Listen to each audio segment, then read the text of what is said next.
So without further ado, I would like to pass the floor to Kristy. Hi. So my name is Kristy. I'm from the Bachelor of Psychology. So yeah, good to be here.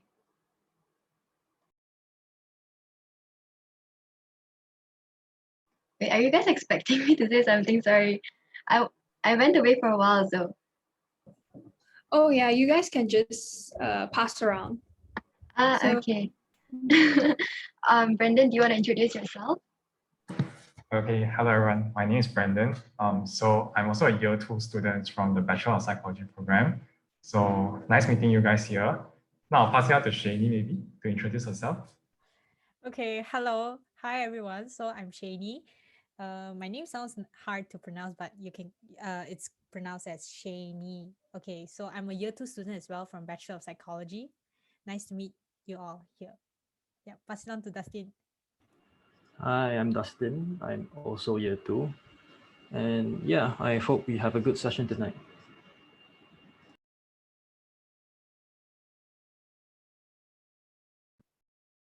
Okay, I think you guys will be expecting us to start the conversation.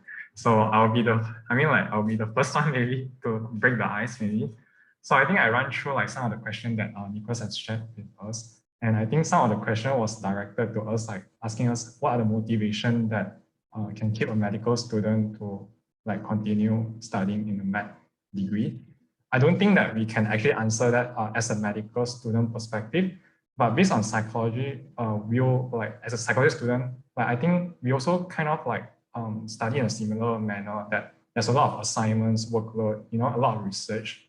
So I believe like if let's say you are really passionate into it, like you have the intrinsic motivation to actually work in this career, then it definitely will keep you going on that. Because like in psychology, theory-wise, there's actually have a like a reinforcement theory. So like basically, if let's say that thing is giving you like some sort of reward, you are studying that, you're doing that something that you like that, then it basically will like reinforce some sort of like good behavior because you see the outcome. So you basically will keep on doing it.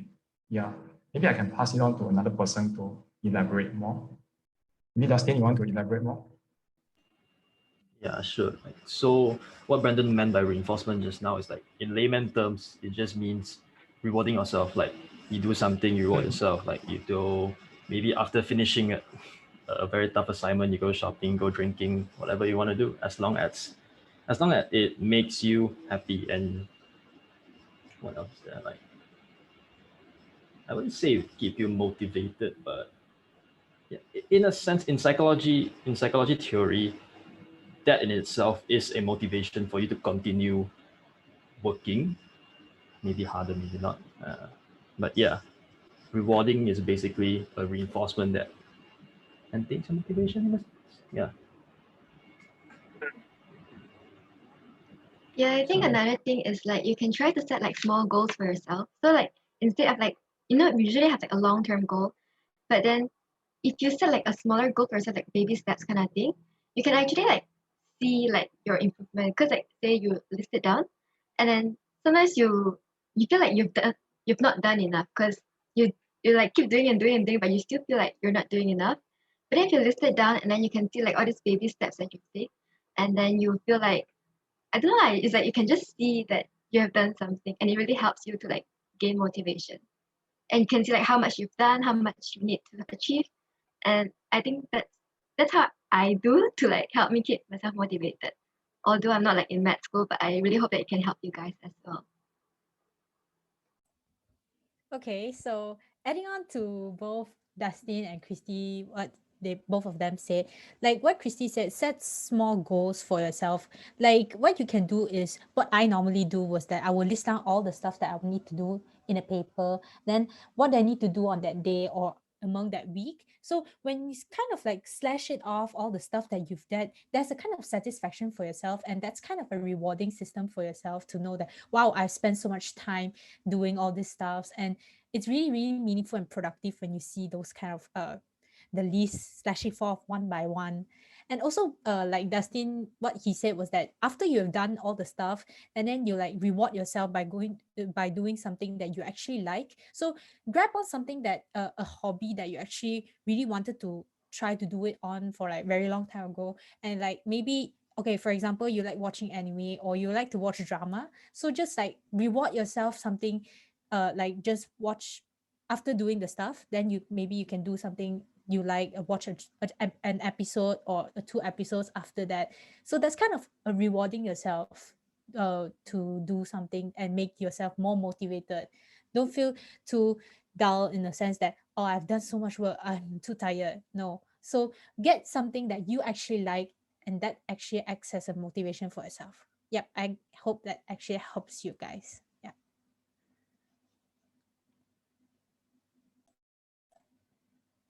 To add on to that, yeah, I Okay. just because like I'm not like a math student, so like I can't really give like from a math perspective, but I have friends from like medical school, right? And I feel like most of them they have like this issue whereby they keep comparing themselves to other people in a sense that if I'm not as dressed up as my friend is, then it means that I'm not doing enough, I'm not studying enough. But I think that's like I don't think that's like a good thinking because everyone has different capacity. So say if your friend stays up to like 4 a.m. to study, doesn't mean that you have to stay up to 4 a.m. to study in order to be good enough. And I think it's important to know like what's your learning style. Like say some people they can learn better at night and some people they can learn better in the morning. So like you don't compare yourself to other people saying like if people can do this then I must do this as well. So yeah, I think I just want to point that out. You don't have to like compare yourself to other people. And Brendon, you wanted to say something? Yeah, since you brought that up, right, I want to quote one of my lecturer, like, Mr. Joshua is our statistics lecturer. And he always say that, social comparison, you just do it like 5 minutes. And then the other time you do something else. Like, just let's say you do social comparison with others, you will keep on just like involved into the things that you think that, why am I not, as good as Kristy? Like, I can see Kristy, like she is like a role model in psychology. Then, I would involve to become Kristy. But I mean, it shouldn't be like that because all of us here, we are unique, all of us here, we have our own unique characteristics. So if let's say we are to be just a person, like maybe to follow what Kristy doing, then what makes you, like what makes Brendon? So you need to know like a human, the most important, I won't say most important, the most special of us is like our characteristic and also our traits that make us different from one another. Yeah. Add on that, right? Like what they say are very true. Like each of us, we have we have different characteristics and all that stuff. But also, to compare yourself to others is not really a bad thing. If it motivates you, then sure, why not? Like if comparing yourself to others, like you say, oh, that guy's better than me and stuff like that. I want to be, I'll do even more to better myself or to how to say, be better than him. Then that's a good thing. But if you beat yourself up over it, like, oh, that guy's better than me, like I'm so bad at stuff, and then you just throw away your motivation to do stuff, then you might have to rethink about like the way you do things lah in that sense. So different people, different ways of motivating themselves. Yeah, I think as TLPMC members can also add on a bit. I think whatever our guest speakers have mentioned, I completely agree. At least for me, I think I just think of like a really long-term goal, like a big long-term goal, even though maybe it's not, I don't know, achievable. Like maybe it's really out of reach. I just think about it when I do things, so that kind of pushes me to work towards it, I think. Yeah, if anyone else would like to add on from TLPMC.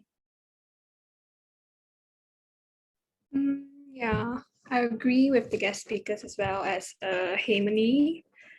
Well, during tough times, I guess like I would think about the outcome of what I can achieve at the end. So I think that keeps me motivated. But there are times where I get like burnout and stuff. So I guess I'll take a break and just do like some stuff I like I'll probably read a book or watch some movies. Yeah, just chillax basically to just make sure I am like okay, like totally chill already, and then I continue. So yeah. Anyone else from TLPMC would like to add on?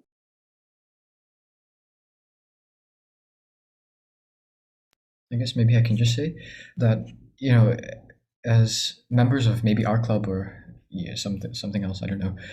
But if you're considering medicine, then similar to what Hemani said, just remember why you're doing what you're doing. Like medical school is tough, and from our perspective as pre-medical students, as pre-U students, our goal for now is to actually get in, and that in itself is a real competition. So it's tough. It's tough, but you're doing what you're doing to try and get over it. So there's a really big reward at the other side. So I just remember that, and it does help because I want to get there, and I'm sure we all do. So yeah, just bear that in mind.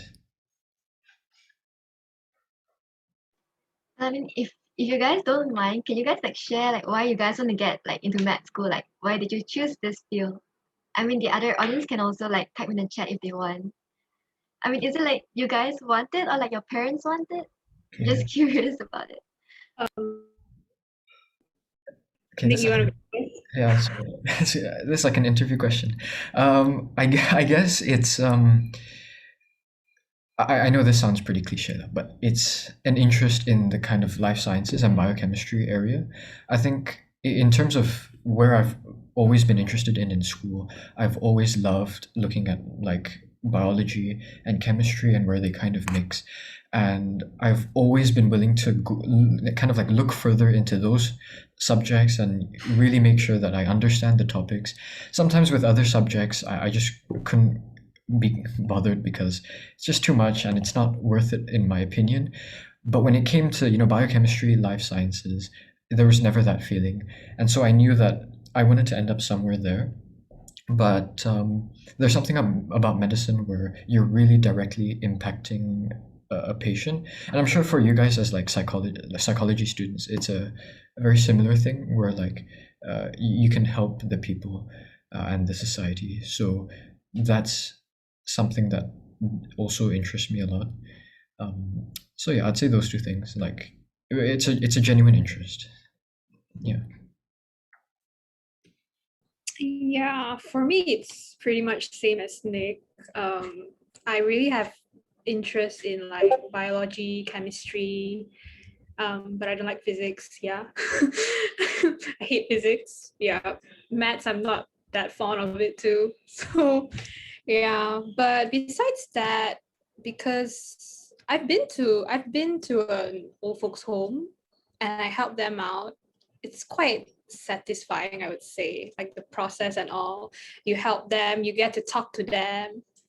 It felt, for me, it felt like I was comforting them in a way because they may be lonely over there and stuff. So I guess that's one of the reasons that prompted me to become a doctor. Yeah. How about you, Hemani? Yeah, really similar reasons actually to like Nicholas and Chelsie. I think maybe like another reason is I don't know, I feel like in the medicine field there's just so much, like it's not like just one type of job, there are many things, and like you meet different people every day, and it's like I don't know, no two people are the same. So I just feel like that's really interesting in itself. And yeah, again, like what Chelsie says, very nice to help people. You just feel very fulfilling and satisfying to help people. Yeah. So I think those are my reasons right now.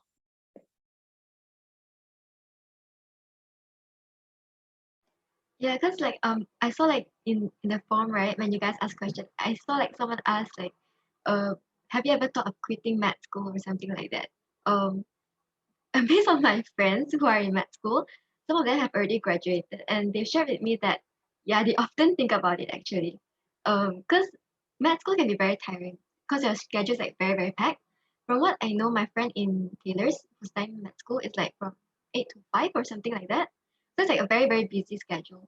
But then I think that it depends on what's your motivation for entering med school. I mean, there's no right or wrong. Like, even though it's like your parents wanted you to join, I don't think it's wrong lah. I mean, it's up to you as well. So I think if it's like your intrinsic motivation, then like what you guys, so you guys can think of why you're doing this, and then that's how you get yourself motivated. But if it's because of like your parents force you to come in here or something like that, so your motivation is not like intrinsic, it's more like extrinsic from the external, then that's how you know you can use like what Dustin mentioned earlier about the reward system. Yeah, so I think it really depends on where your motivation comes from, and then from there you know how to motivate yourself better.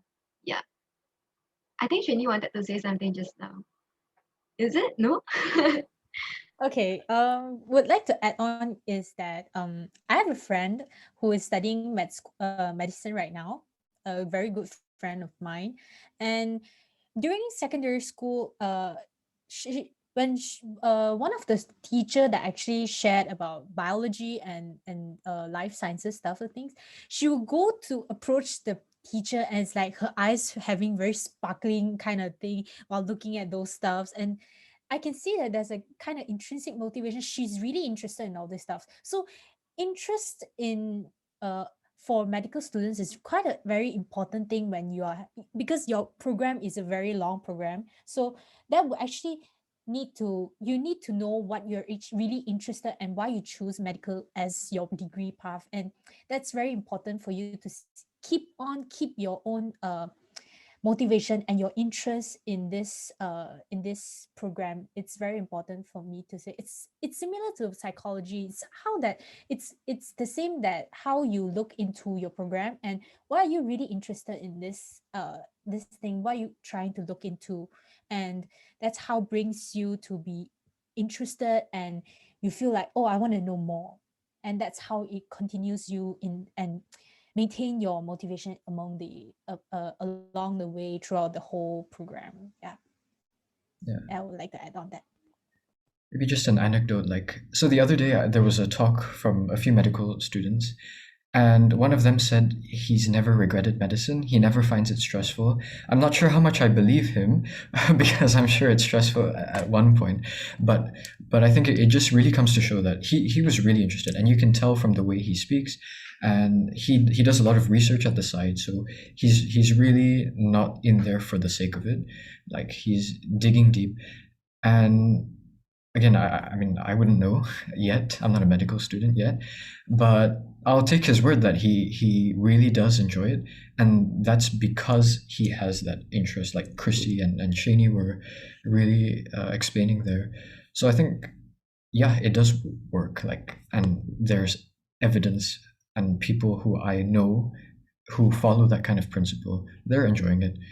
So do keep that with you, I'd say.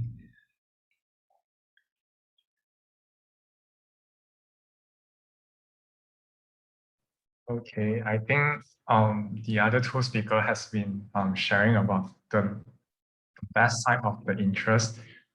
Maybe I can share a bit about my story. Okay. During my Form 5 time, I was very into like some sort like Nicholas like that. I'm very into biology. I don't really care about my chemist or like even my physics. I just focus on biology. And that time I have very strong goal of like, I wanted to study medicine. So yeah, and in my foundation time, I took SACE, so it's South Australian Matriculation, and I'm actually doing it at South Australia in Adelaide. And that time, my goal was actually to get into medicine. And but you need to know, like, studying medicine overseas is much more competitive in the local Malaysia. And that time, I wasn't score very good at all my scores because they actually have like 5 modules. I think Dustin can relate that. There's 5 modules that we need to take. And I scored quite well on my, biochemist, but not on my maths. So it actually pulled down my entire overall. And that time, I only realized that although like, you have the interest, you have the passion into medicine, but you need to face into the reality. Like you need to look into your reality. It's not like interest will actually bring you towards your future. Sometimes the realistic world will pull down from your interest. So just want to let you guys know that do not demotivate yourself. Like, even though like you know that you can't get into medicine, that is not the end of the day. Because what happened there is like there's still other option, there's still other pathway that you can get into medicine. So if let's say you would like to get into medicine, you can maybe go into a Bachelor of Biomed first, and then after considering into Doctor of Medicine, that is another option. Or you can be like me. I try something else. I did a degree in architecture, and now I ended up into psychology. See, and people ask me like, why specifically architecture? One of the reasons is because like, I'm a bit more creative and innovative. That is my trait and my characteristic. And in another way, actually architecture, I actually try to cut into different sections of the house. It's similar to medicine, right? So it is another way of like putting yourself, how you see and how you view stuff. So maybe you don't try to constrain yourself to limit yourself in medicine. I understand that all of you here are aiming for medicine, but maybe try to explore something else that you might put potentially into it. So like myself right now, besides I'm studying psychology, I'm also minoring in health sciences, which also like some sort allowing me to see like what I have not been able to, fulfill in my previous time. Yeah. So do not demotivate, guys. Medicine is not end of the day. Yeah. So there's other pathway. I think I'm passing to maybe Dustin. Dustin have a lot of things to say, but just quiet. Me? What would I say about that? How can I add on to your?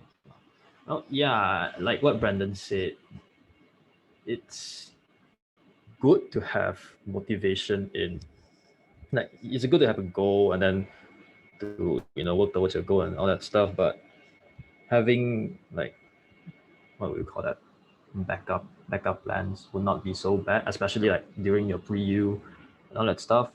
Like back in my I also took SACE back in pre-U in Penang, and then back then I was considering like different degrees to take, but I ended up with psychology for reasons I don't know.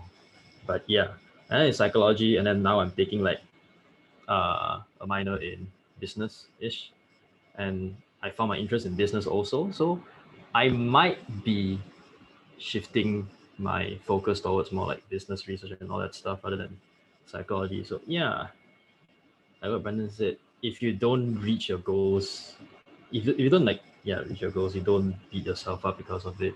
Just go with the flow. I don't know. I think I'd like to add, I think a couple of us here are SACE students now. So I think it's really reassuring and nice to hear. Because SACE is not an easy course. It's really stressful. So it's really nice to hear this. Thanks for that.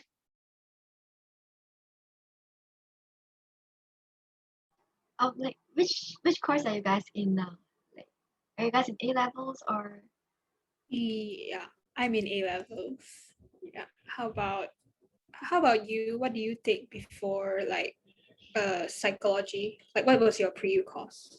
I was in foundation in arts actually. Yeah, and then because it was one of our modules there, and then like I got interested in it, so like I chose psychology. Yeah. I see. How about the other? You guys can like type in the chat if you guys are shy, or you can unmute as well. Yeah, for the participants, just let us know.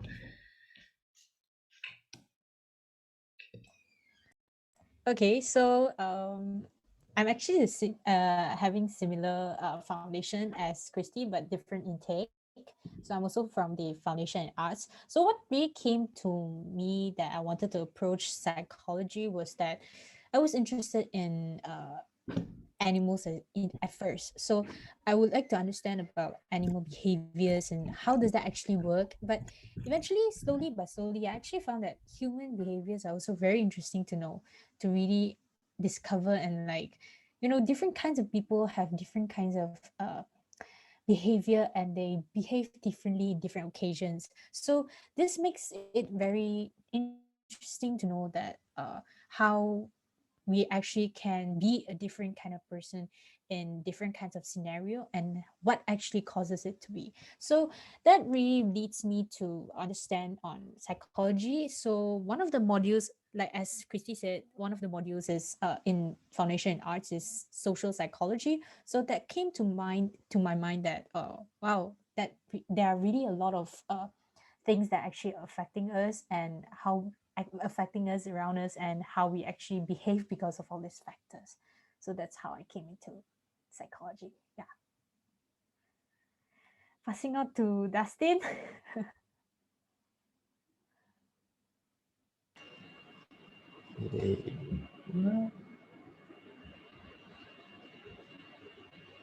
Sorry, I wasn't. You speak. In You're lag talking. already. Yeah, It's my in brain is progress, dying. like Sorry. Okay, so I was like mentioning my pre-U. So I think you mentioned your pre-U, right? Says also, right, Dustin? Yeah, my pre-U was fun in a sense where, you know, after classes we all went out and drink and stuff, like, you know, those typical college students. Yeah, but in terms of workload, that was not fun at all. Like, I would say the lecturers back in my pre-U were more, what's the word? What's the word? I can't think of it. 残忍. What's 残忍 in English? I can't think. Yeah, they are more. I can't think of the word. Yeah. cool. Yeah, they're more cruel than what we have right now in tailors. At least Yeah. in psychology lah. Like, yeah, the lecturers back then, they would give you tons of criticism for your assignments and things like that, and then that's the only feedback you get. Like, you don't get like positive feedback, nothing of that sort. So yeah, appreciate the lectures you have in tailors.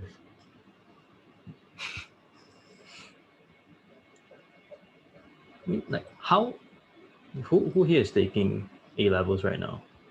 Is it only Chelsie? Oh, and what about the other two? Says also. Nice. Says. Yes. Yep. How's the pre-U over there, like in A levels and Says of tailors?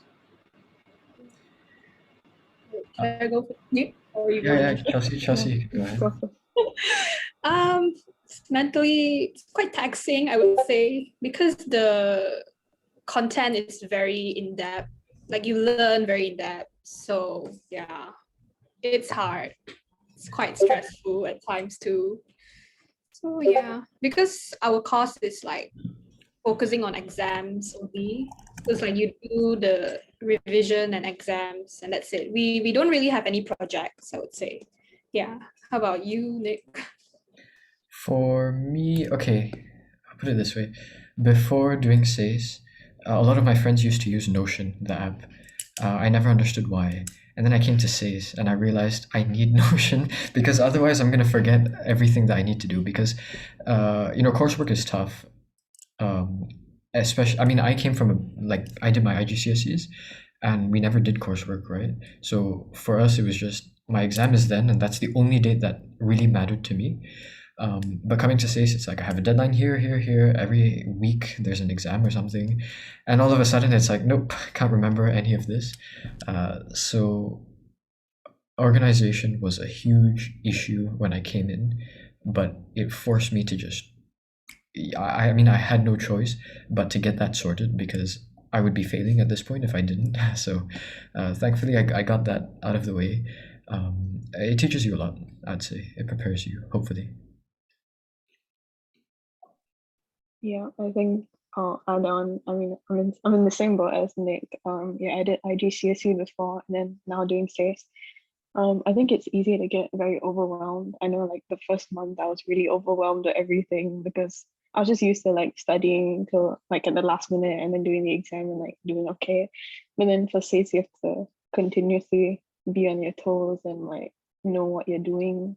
So you can't really slack off anytime. So if you do, you have to really catch up really quick. So I guess yeah, organization is a big thing for SACE. I'm still trying to cope with it. I can't say I've got it like under control, but I'm like getting there hopefully. Yeah. Actually, the common theme that we discuss here, it is actually more on like, I think the time management, like organization and everything. So I believe like no matter like what kind of program that you are into, especially I think medical student, the time management thing is very crucial. So if let's say you are planning to to study and everything, you maybe need to adjust your your time a bit, because sometimes we are human, right? We will tend to maybe procrastinate, or we will tend to do something that we like instead of go and study.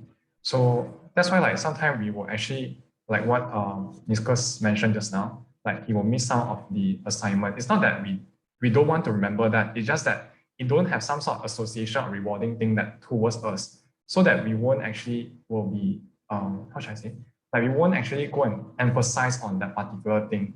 But if let's say we know that oh, this thing is it is very important to me, or this is something that I'm interested to do, all of you here, I think Chelsie and Hemani mentioned that you are very interested in studying math. So that maybe will be a much more advantageous for you guys, because you guys have the interest. So you will definitely very working so hard, to ensure that you can fulfill your, to get your MBBS. Yeah. So yeah, maybe I think Kristy can add on a bit on the procrastination part. Yeah.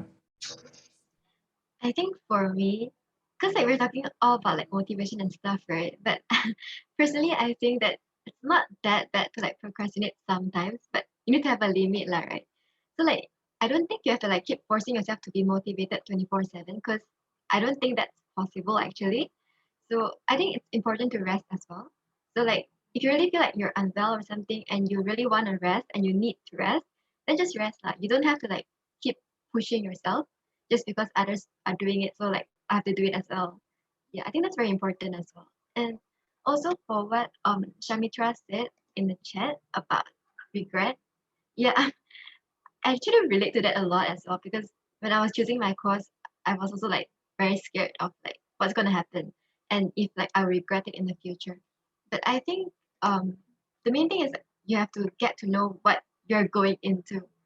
As in maybe you can, if you have seniors or friends who are studying medicine, maybe you can ask them what is it like, and how's the workload is, and how their lifestyle is basically, and then you think for yourself whether it suits you, that lifestyle, does it suit you. I think that helps a lot in making yourself prepared enough so that you don't feel so stressed up, or you don't feel what if I regret this.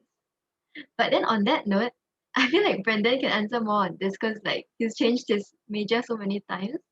Maybe he can add on this. What, Kristy? Because Shamitra asked in the chat about regret, Okay. what if you regret your choice of your major?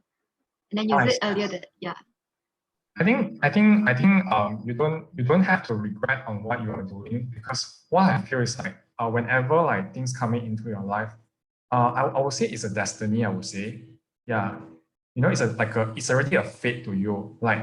How I look into that is not regretting, but it's some sort adding colors towards your life, adding colors towards your new chapter.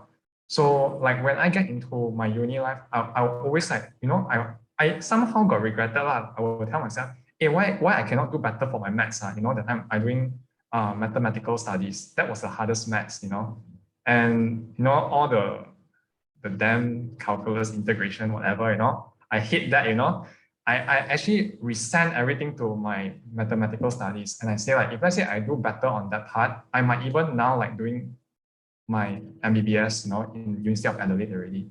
But there's no time for you to regret that. If let's say you are regretting, means you're just you ruminate yourself into your past. But why not you go and look into a better future, which is you do something out from that? Because no matter what really matters to you is you get a degree first. Because end of the day, you want to get into medicine, still can. You need to show people you have a passport, or you have a qualification that you can enter a certain degree, Because even if you don't have a degree, who want to care about you? Who do define you? How do they actually see you as a person? Because this world is very realistic, like what I mentioned just now. If let's say I do not get a SACE, or I do not get a cert on in architecture, I might not even able to get into tailors. You will see the realistic part of it.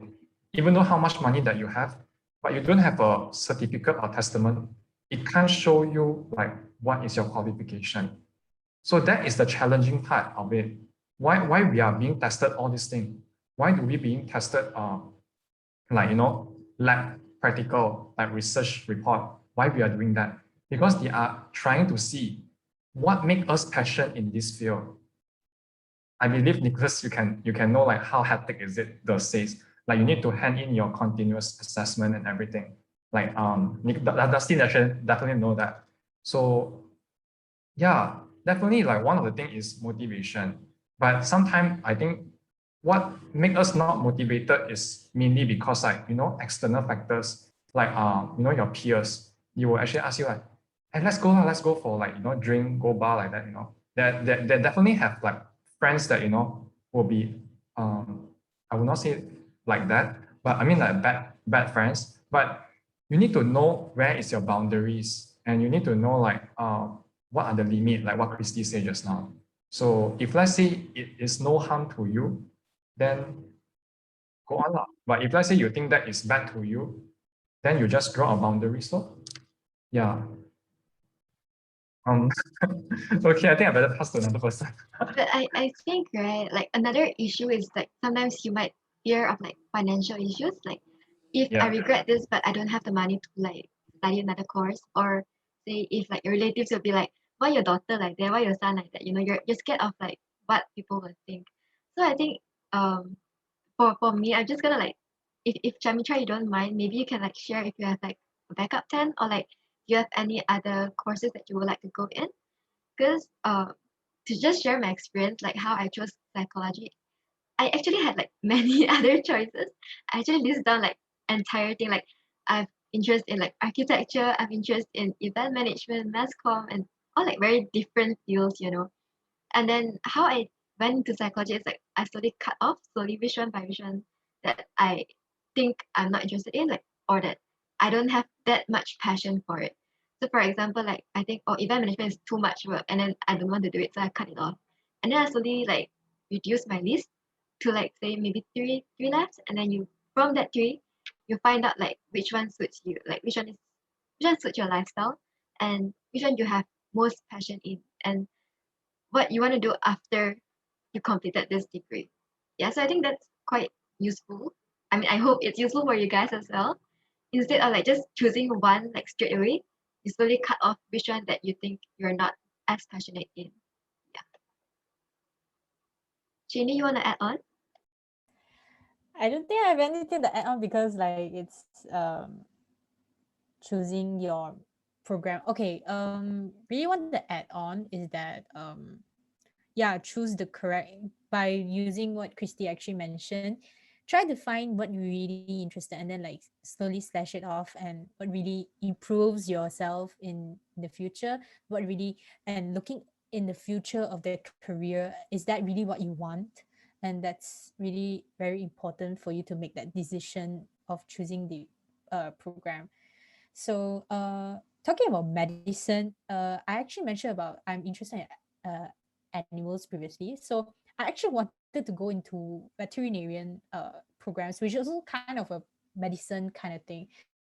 So what it actually was is that talking about financial problem, yes, it's actually a very, very huge financial interest that I mean financial problem that actually I need to face, and I'm not coming from a very rich kind of family, so that actually really affects you. That one is the one that you a choice that you actually really wanted to go into. You're really interested in animals, and for me, for example, I'm really very interested in animals, but the fact that the money that actually showed there to you, you can't go into that thing.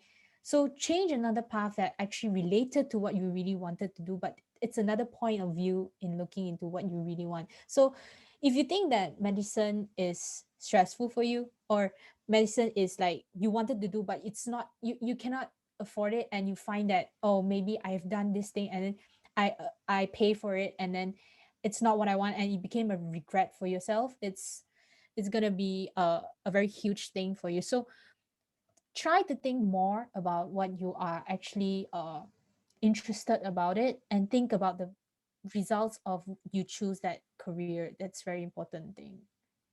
Yeah. Yeah, I think you can also try to like find scholarships if you're afraid of like the financial issues. I'm not sure if like anyone here has like scholarship plans or something. Maybe you guys can share with each other. I think that's very important because not all of us are that rich enough to like keep changing courses. So yeah, I think just try your best to like always have a backup plan just in case things don't work out.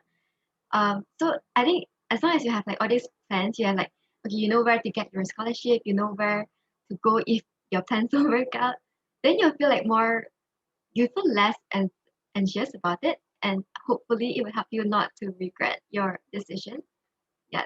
Dustin, you want to add on? Yeah, I'd like to say that for now, you guys are in pre-U. It's not a bad thing to like not think about your degree and all that stuff for now. Like just focus on what you currently are doing. Like you guys are taking bio, chemistry, and all that stuff. It's not. I would say although those are not very light subjects. Even I myself would not want to do that again. So like, yeah, just for now, if you're doing A levels, focus on like studying for your finals, get good results, and then if you're doing SACE, well, good luck to that. Yeah, so in terms of degree, for myself, like I only started thinking about what degree I want to take after I got my SACE results. So like I had like a window of how many months? 2-3 months to think about my degree, and then I just went with psychology, and then I only did the research for my degree after my results get published. So yeah.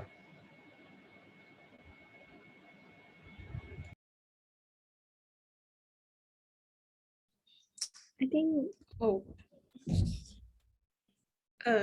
yeah, no, I think what Dustin says is true. You really have to focus what's in front of you. For uni and others, I think you can do it at the same time, like concurrently, but just make sure you can multitask well, I guess. But I think our main focus is to focus on your pre-U first and don't focus so much on like researching unis and stuff, because that will take care of itself. I always tell myself that. So yeah, I'm not too worried about like all those. I would rather focus more on the weaker parts in my studies and all. So yeah, anyone want to add on?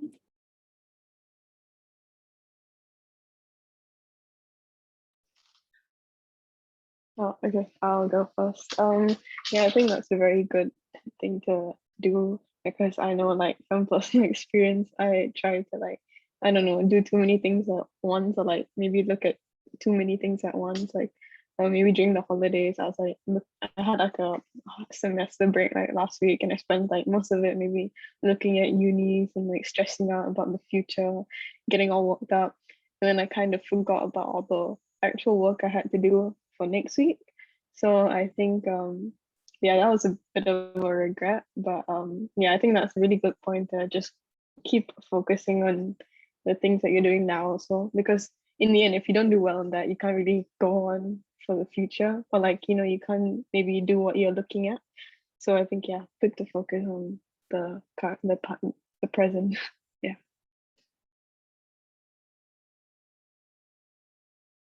I think maybe I have a question that some people might have. Like, if, for example, you're going down a path that you don't really enjoy, take, say, for example, if you've chosen a subject combination that you're starting not to like, how would you go about, putting that aside? Because, I mean, you can restart, but why would you do that? Especially if, like, now we're past the halfway mark, So, what would you say for people who are losing that motivation? They lose that interest. I mean, I'm someone whose interests change by the day, and I think Hemani, who's my course mate, she'll know very well how much my interest will change. Yeah, so if, for example, one day you're like, okay, this is a great decision, and then somewhere down the line you realize it's not for me, but you can't really change at that point. How would you encourage people, or what advice would you give for people who are kind of going through that? And it's obviously quite stressful if you're not enjoying it, but you still have to push through it. So what would you recommend for that? Maybe I can And you can go, go first. and then I let Kristy add on. From my end, right? So like I mentioned just now, I not doing very well for mathematical studies, and that time was around like I went there quite late, so I started around March, and they already started a few chapters, and I find that maths I can't even change it already because I've been registered in SACE. The system has been captured that I'm doing that subject. So what happened is like I think the first step that you need to do is like go and seek for your course coordinator for that module and ask him or her like what you can do now, like to save your result from not being failed. Like this is the first step, I think. Yeah, because if yourself you don't even want to save yourself, the lecturer or the course coordinator, he or she can't even save you, because end of the day it's your decision. You are the one that chosen this module, so you as an adult, you need to take responsibility on that lah, technically lah, because you're already an adult. So what my suggest was definitely like to seek advice from your lecturer first. Yeah, pass it to Kristy. What I wanted to say was like this can somehow be tied back to what we discussed earlier about the intrinsic and extrinsic motivation. So in this case, it's obviously not an intrinsic motivation because you yourself don't like that subject. So then it goes to the extrinsic motivation in the sense that like what the things that you can use rewards and all that. And I think as cliche as it may sound, I feel like you can try to like see things in a brighter way, as in like you don't force yourself to like, okay, I must get A for this subject. Maybe you can see things other ways, like maybe I can learn something that I've never thought of learning before, and like kind of like see the positive side to it. So for example, I mean, I'm not sure if like in SACE you have a lot of group assignments or something like that, but then in foundation there's a lot of group assignments, and sometimes like your groupmates aren't contributing, and then you feel like very frustrated and all that. But if you see it in a good way, it's more like you can learn more than your friends. Okay, I've personally experienced that as well. Like I realized that I've learned more, and during the exams and all that, I get to like answer better. And so yeah, like what I say, it's very cliche, but I think it helps to like kind of see things in a brighter way, to like try to find things. I mean, in the whole subject, right, there might be some small things that you learn that can help you in your future. Yeah, that's what I wanted to say. I'm not sure if Shaynae or Dustin have something else to add on.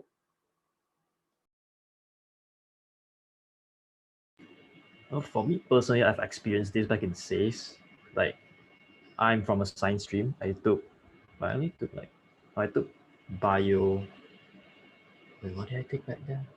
Bio, psycho, accounting, and economics. I had no base in accounting and economics. I was that type of student, the type of guy who would just go into things like, what's the word? I don't know, like just rush into things head on without thinking. Yeah, I'm that kind of dumb guy. But I did not really enjoy economics and accounting back then. But in a way, what kind of motivated me to like at least get a good grade for my SACE was that my friends were like they were really supportive. And those guys are like 4.0 students, and then they taught me how to like power through the subject. And then what do I add on that? Yeah, for me, it was because of like my social circle that I was able to power through all that stuff. And then look at me now. I'm back in I'm doing economics next semester again. And then like, yeah, in terms of like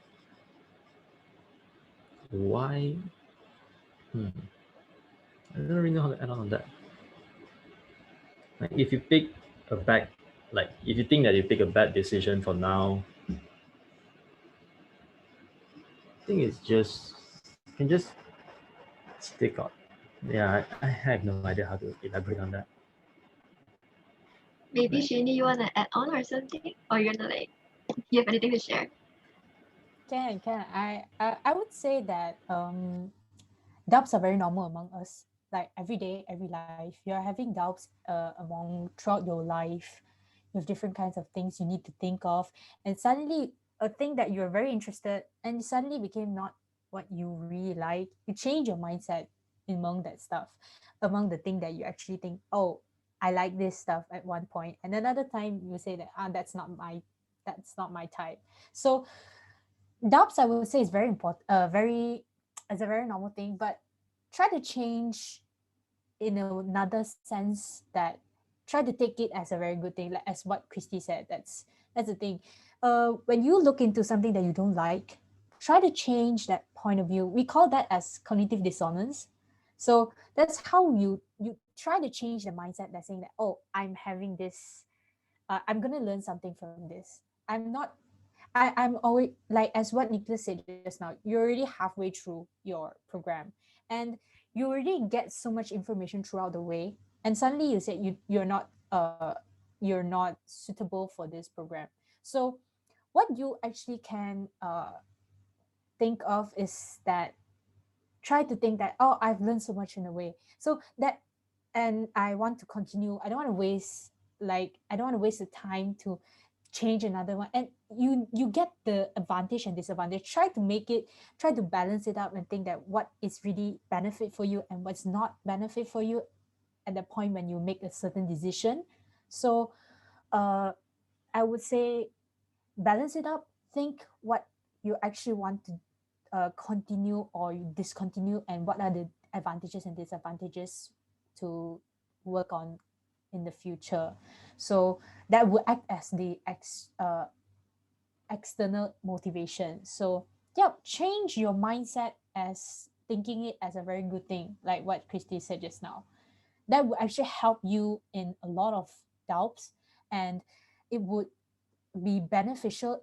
The thing is beneficial sometimes, but you just think that it's not really suitable for you. It doesn't mean that it's not helpful in your life. So you really need to change your mindset to help you to get through that doubt. And after that doubt, you will see that, I get through the way. I finally get through the way, and I get something from it. So that's how you change your mindset and get yourself motivated back, in a sense that, and continue your journey. So yeah, that would, I would say, yeah. I want to add on that, like what Shaynae said, right? That not the choices that you pick might look bad as of now, but it can contribute to your future in the sense, like, from, I'm not sure about A levels, but for SACE, a lot of subjects that you take in SACE can be carried forward into your degree. Like, if you're planning on taking your degree in in Taylor's again, you're gonna definitely have to take, like, what, 5 free electives, and then you can take that again. Yeah, you can use what you have studied in SACE or in A levels as a base, and then you can continue your free electives there. And also, like, I would say, in the real world, there's no really, like, if you take this subject, you can't apply to anywhere else. A lot of things that we do are like interdisciplinary. Like, everything we do, like, even in psychology, it's not 100% psychology theory and all that stuff. We are gonna apply that in other aspects of life.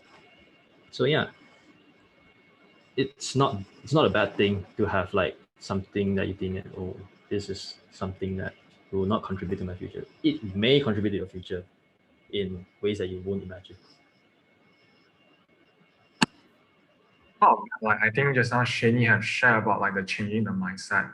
Sometimes changing the mindset is good, but do not try to blame yourself if, let's say, you are not doing good enough, or like when it doesn't reach out to your expectation.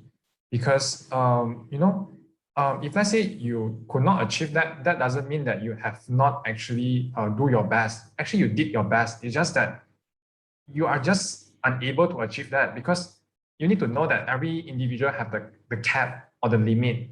So don't blame yourself, because like when you blame yourself means it's another way of like demotivating yourself lah. So like you are just not going to stick to your track. I mean, like, not going to follow on your track, but then you're making yourself losing from the track, So when things happen like that, I would say that try to reflect on that, but not doubting yourself. Yeah.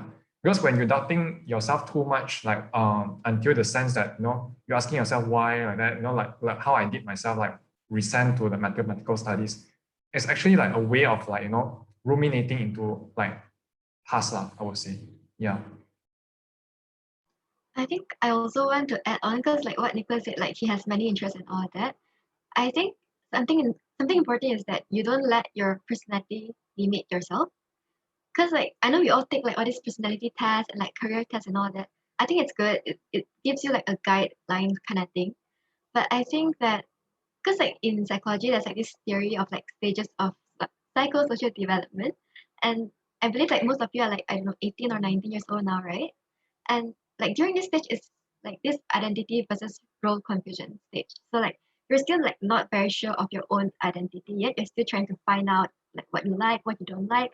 And so your interest is bound to change. It's gonna change. So I think you don't let yourself, I mean you don't limit yourself to say like, okay, I'm an introvert, so I cannot do sales, I cannot do like all this marketing thing because it's like those extrovert stuff.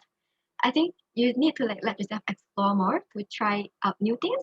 And I know it may be very difficult, but baby steps lah. You just maybe like for example, Nicholas, you took up this chance to like organize this webinar and things like that.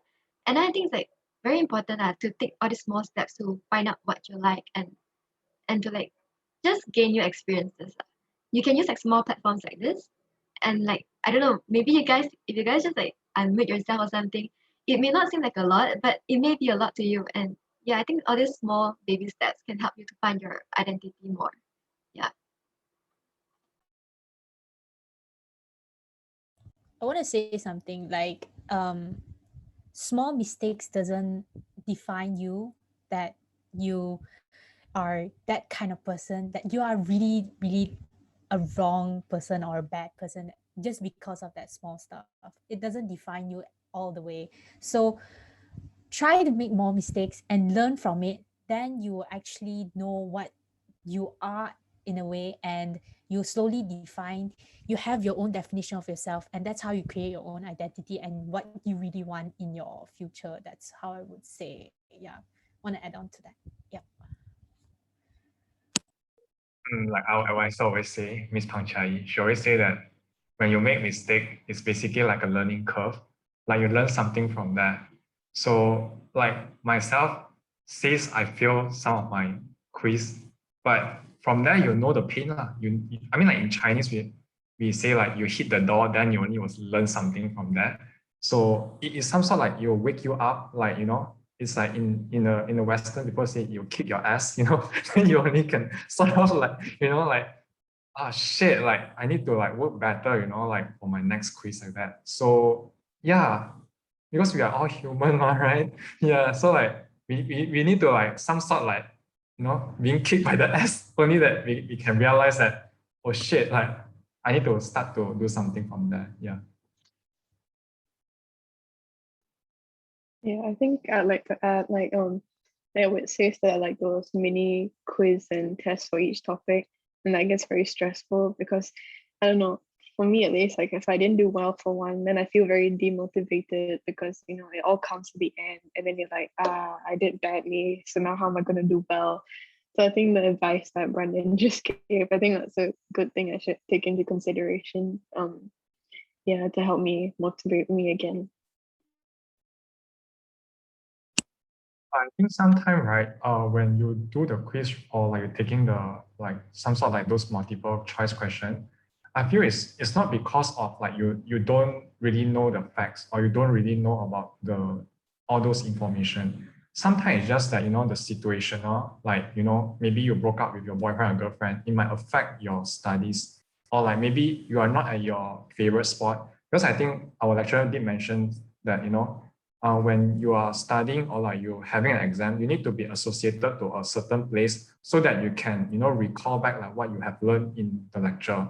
So especially during this COVID period, like, right, we are staying at home. So maybe you need to have a clear-cut boundaries that where you study and where you sleep. Because if let's say you are to study at your sleep place, right, then you will be at some sort of like, you don't have the mood or you don't have the motivation to study. Because basically that place is an association for you to sleep, but then you are doing things on the bed. So whenever you do things, right, it doesn't connect to your brain. So whatever you study, right, it will not just go into your brain, but then you just feel like, it's so enjoying, I should just sleep. You get what I mean? So it's much more on like how you work on your own lifestyle, I would say, because now all of us, you know, like we are an FMCO, so you need to find a very, I would not say find, you may explore yourself, see how you could actually manage your own studies and also your stress and etc. Because yeah, definitely there's a lot of anxiety and uncertainty during this pandemic, but all of us, we definitely know that we'll be more stronger after this pandemic. Yeah. Actually, talking about the pandemic and like studying at home, like with regard to that, do you all maybe have any advice to focusing online? Because I know I struggle with that, and I'm sure like others do as well. So maybe do you have any advice about that? I think like what Brendon mentioned about like not studying on your bed and all that, because it's actually like scientifically proven and all that. So, maybe try not to like your desk. Try not to like face the bed, because when you can see your bed, you kind of like, oh, I want to rest now and all that. So I think it helps. And also, I think kind of like a study tip kind of thing is that you should know your learning styles. Like, I'm not sure if maybe some of you guys will know about like the visual and then auditory, reading, and kinesthetic. Yeah, I mean, you guys can take the test if you guys are interested. And then I think it's important to like learn according to your learning style. So I think for like my personal experience, I used to like highlight a lot because like I see everyone's doing it, and so I highlight a lot. But then after that, I realized that it actually distracts me from like actually reading and revising. So I changed my style after I took the test, and it really helped me a lot, and I really improved a lot in my exam. So yeah, I think it helps to kind of help you focus as well. Because for example, if you're an auditory learner, and then you are studying in an environment that's very noisy, it will actually affect you and you can't really like focus much and you can't remember as much. Yeah, so I think that's important to know as well.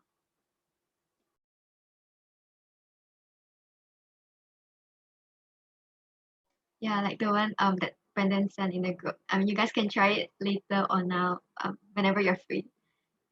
Shaynae and Dustin, do you guys have anything else to add on?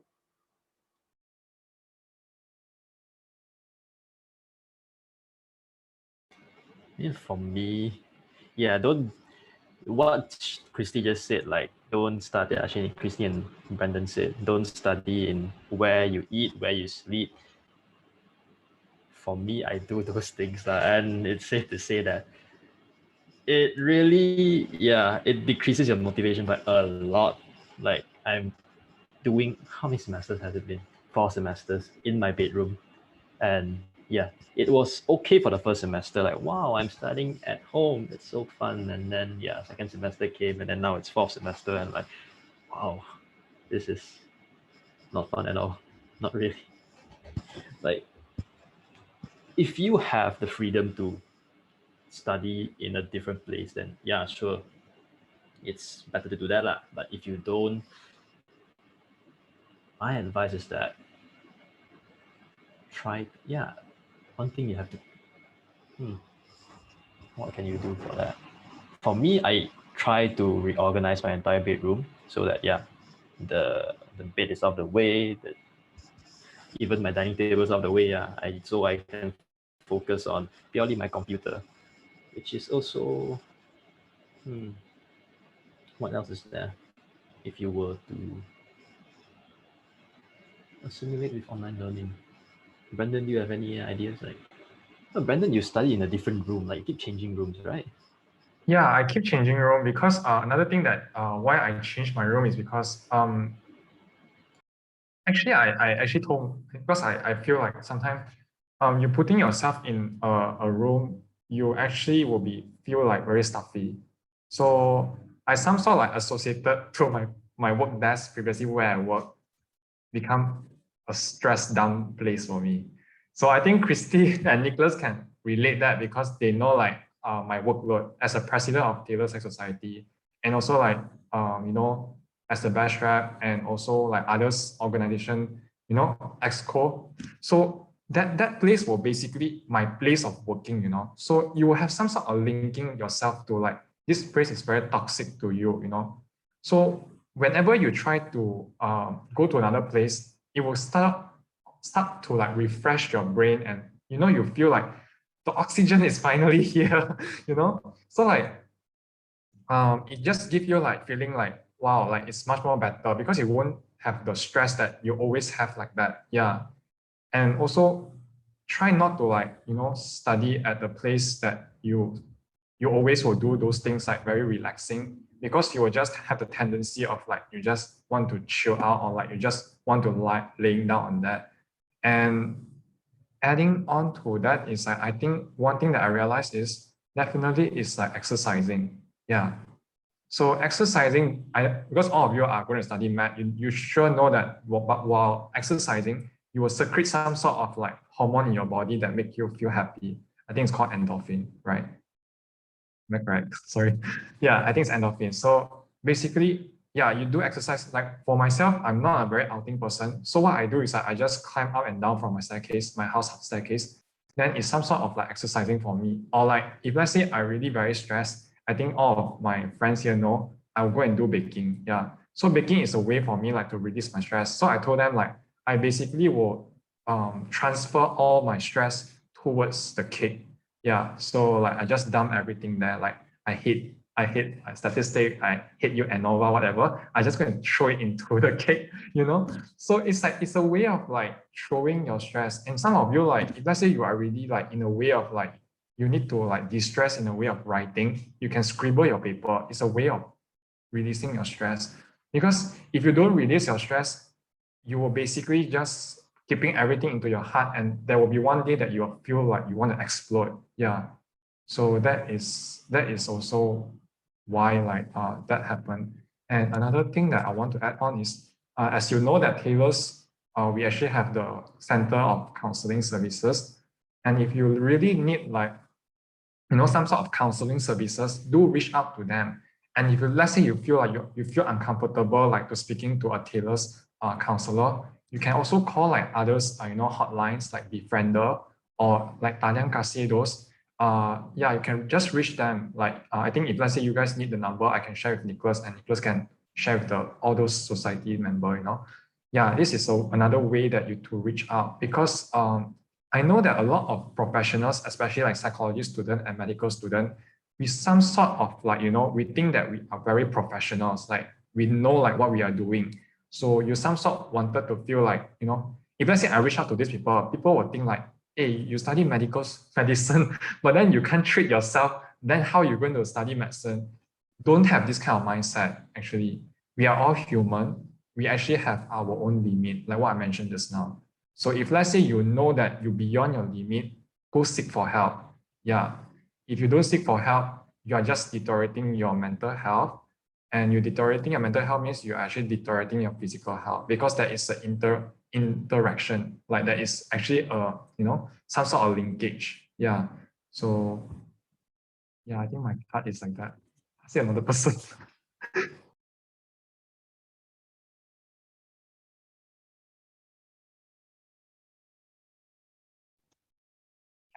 The audience, you can like maybe ask some questions. I think we're about to reach to the end of the session, right? Yeah, the audience, do you guys have any questions? I mean, if you're shy, you can feel free to type in the chat box. Or you guys can also share like how you guys like relieve your stress and stuff. You can help other people as well. It's not, I mean, like we're all just students as well. So what we're saying might not be relevant to you guys. And then I think you guys can understand each other better. So yeah, feel free to share as well.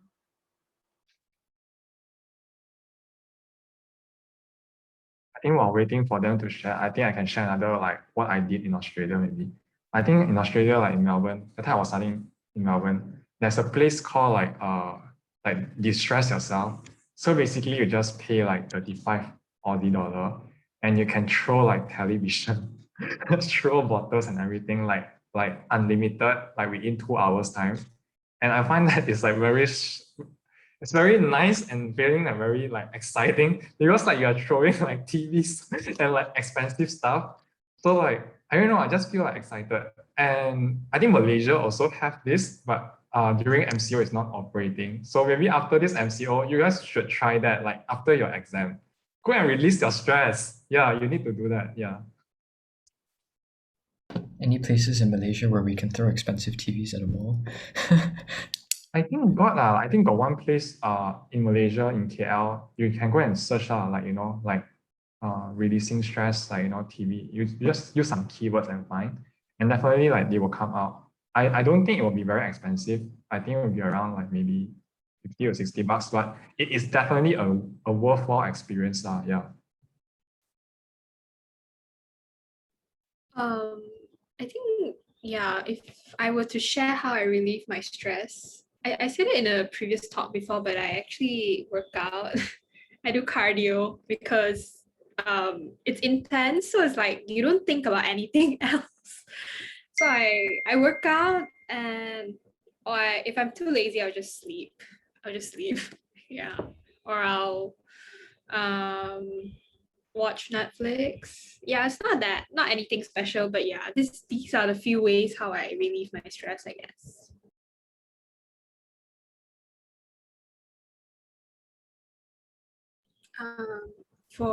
Do you guys want to share, like Nick, how you relieve your stress? I think for me, YouTube is a haven for interesting stuff. So it's nice to go on there and I mean the thing is I never know what I'm gonna end up watching to actually de-stress. But YouTube recommendations are getting quite smart nowadays, so I think that's a good thing. Like just go on there, see what's up. Some of them, like I guess I'm nerdy like that, but some of them are quite educational as well. So you learn something while de-stressing. Yeah, it's a win-win for yeah. Yeah, I think for me, similar in the sense, yeah, I also watch Netflix and YouTube. But most of all, I just try and isolate myself from like the things that making me stressed. Like, I don't know, like if it's physics, I just try and like not think about it, push the books away for a while and like just take some me time because that's important. And yeah, if I just think about it, then I'll just feel overwhelmed again. So I just, yeah, try and isolate.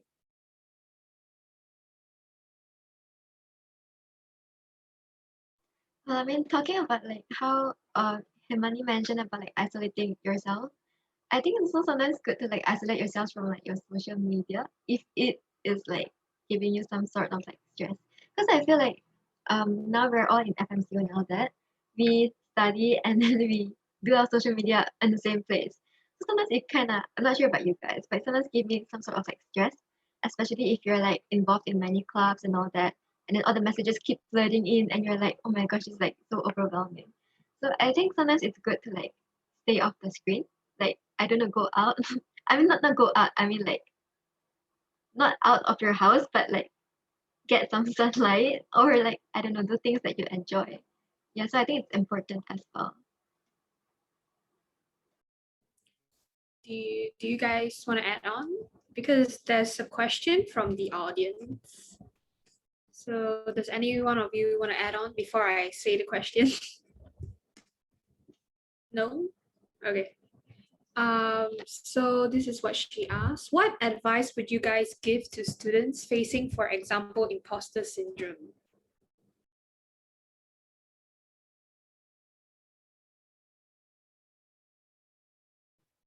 This is a tricky question.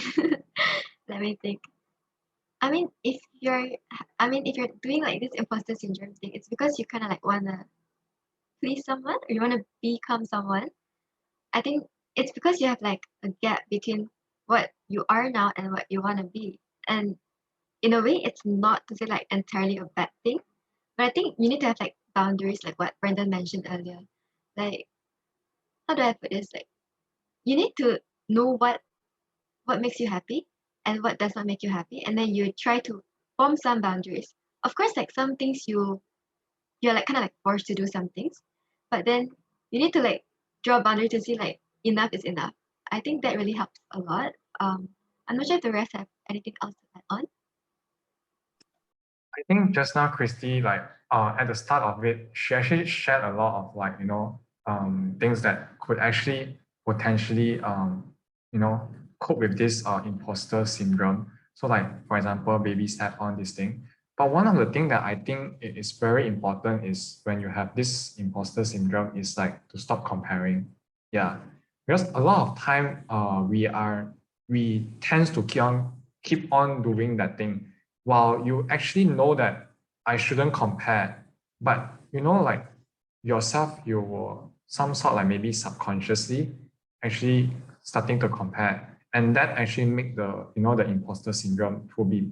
I wouldn't say like that is a thing lah, that is your illness, but potentially, yeah.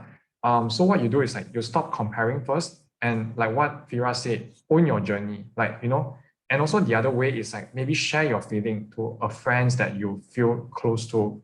Like myself, my close friend is definitely like Kristy, Shaynae, and Dustin. So what I face in my life, or like what I face in my uni, I will share to them, and they could potentially be my support pillar or my emotional support. So you need to know who you should go to when like you have this kind of problems. Yeah. So sharing feelings and also like stop comparing is definitely the first part of it lah. And also like what just now Kristy mentioned. Yeah. To add on that, like on imposter syndrome, right? Like oftentimes from what I've seen, oftentimes imposter syndrome are from like you towards the people that you know, or at least you know of. So like, and like knowing that someone is performing better than you and then it stresses you out. What I would say would be a good thing to do is that get to know that person better. Oftentimes, they are not as perfect as they seem to be. They may have flaws and things like that, and then you're only looking at the good parts of their life. If you get to know them better, chances are you may like reduce your imposter syndrome towards them. So yeah, it's a good thing to have in mind, lah. Like converse, like socialize, talk with the people that you think that are better than you, things like that. Yeah. Who knows? You might even make a friend or something like that. They might even like if they are as you perceive them to be, like they are very good and all that, maybe they can even teach you to be better, to better yourself, things like that.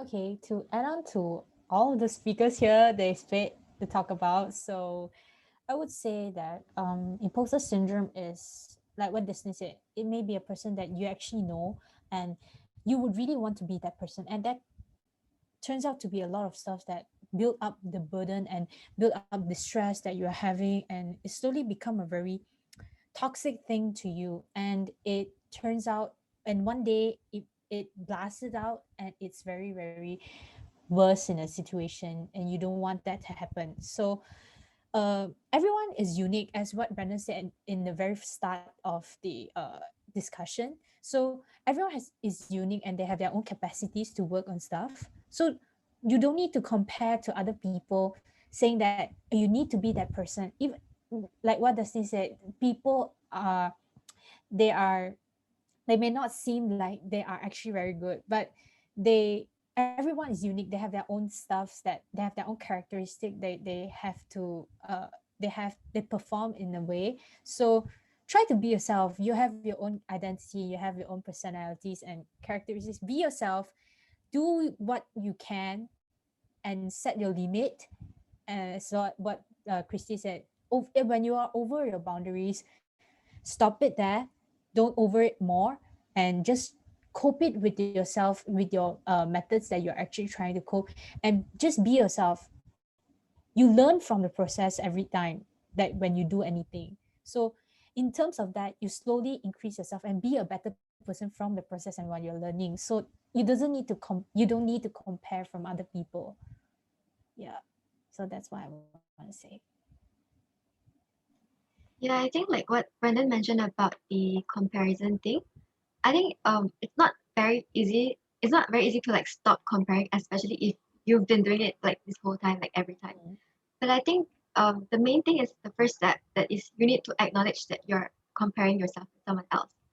Because by acknowledging this thing, you know that it's like a faulty thinking. You know that it's not like who you really are, and that, I mean, if you want, you can try to share to someone else. But if you think it's like a very private thing, you can try to write it down or something, and then maybe you can try, because like when you write it down, right, you start to think about yourself and you start to think about someone else, And then that's how you can see like there's a difference there. And then it will kind of like help you to know yourself better, to know like, oh, this is what I want, and I shouldn't compare myself to other people. So I think it's important to like just be aware of it at first, even if you can't stop yourself from comparing, but it's good to be aware of it first. Yeah. And like I think like what Fira said is also connected to like all this peer pressure and all that. Yeah, take a breath and step back to find your own path. Yeah, I agree with that a lot. Yeah. I want to say something. I want to add on something which is very crucial to a lot of students, even us as well. It's about the labeling effect, a labeling theory that actually happens around us. When something defines you, and when you see around people around you, seeing that there are 4.0 people, you need to be like them. No, all these labeling things, you don't need to like you when your group of people is labeled that group of people is saying that they are the 4.0 people. No, even though you're there, it doesn't mean that you are a 4.0 person. You are trying to be a person, but you don't need to try to be. You can be yourself and step away from the labeling. Set your own label tag that you don't need to be like other people. You have your own define of yourself. Get away from the labeling effect, and that will actually be more distressed. That will be more how to say, it's a bit more comfortable when you say, when you not look into the labels and things like that. Like studying medicine, people will say that, oh, studying medicine students are very tough, and they are like hardworking, and they don't socialize and stuff like that. No, it doesn't it's not like that. So try to be ignore this labeling effect and try to define, not define, but try to don't look into this stuff and be yourself. Yeah, that would be more uh less stressful while you are having the program. Yeah. Okay, and then the other thing would be like, like when you see people like how great they are, like maybe some of you would think that all of us here, like we share this kind of thing, our knowledge and all these things. Like, but sometimes you never know like what we have been through. Like you might see the best part of our front part, in our social media, you see like, Kristy posting like an image that in London, maybe, like studying psychology. But you never know that how much of like sacrifice that she need to have. That is definitely in medicine school. You guys sacrifice a lot just in the 5 years. And then what happened next? You need to do another 2 years for your, housemanship. But do any one of them, like the general population, know about that? They don't even know that. They will just say that, wow, doctor, you got good pay, like you can, you can heal people. But do people know that, like, do those citizens know that like what you are going through, like, table death, all those things? Do they actually know that? They don't actually know that. So what we can do is like maybe from here, like we slowly educate like people around us, that letting them know that being a doctor or being a psychologist is not a fancy thing. Yeah, although like we are into to save people's life, but just letting you guys know, yeah, we can't save a person's life if, let's say, they do not want to save themselves. This is definitely related to medicine and psychology, okay? If, let's say, your patient, they don't even want to sign a consent to proceed for the procedure, it's not your fault. You already did your best. Like even for psychology students, we always tell like a psychologist, we can't really help a patient if, let's say, they don't even want to get out from that particular, mental illness. Like if, let's say, you yourself, you have like anxious problem or like some panic things or like, stress, but you yourself, you don't want to go and identify the problem, that is, you're not helping yourself, but you are making more problem to yourself.